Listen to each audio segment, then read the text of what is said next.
Казвам се Виталия Калева, на 25 години съм, еврейка съм. Израснала съм в град Пловдив.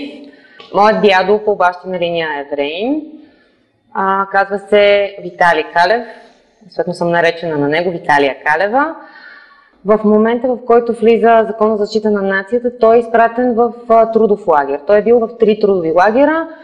Не знам по какъв начин бяга от лагера, качва се на някакъв влак, няма абсолютно никакви пари, гонят го полицаите, той се катери отгоре по влака, много както екшън Холивуд филм, но такива са били времената тогава. Точно този 9 срещу 10 март и карат да си съберат багаж, да вземат най-важните неща, събират ги в двора на еврейското тогава училище. И всички са наясно, че ще бъдат депортирани, ще загинат. Тогава всичките в квартала, всичките им съседи се обединяват, започват протести. Идва митрополит Кирил, който казва: аз ще легна на релсите, но вие няма да заминете, няма да се качите на влаковете. Като че ли темата за Холокост винаги е била тема табу в моето семейство.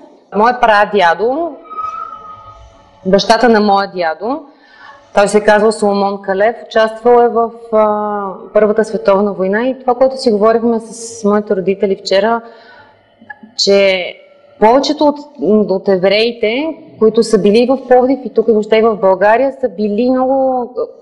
са били част от обществото, в смисъл те са участвали рамо до рамо с други български мъже в Първата световна война, били са част от културния живот на България, не са били отделени по някакъв начин.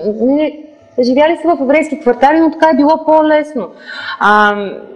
И затова може би така се е застъпил обществото за тях, защото ги е считало като български евреи, не като евреи, но като български евреи.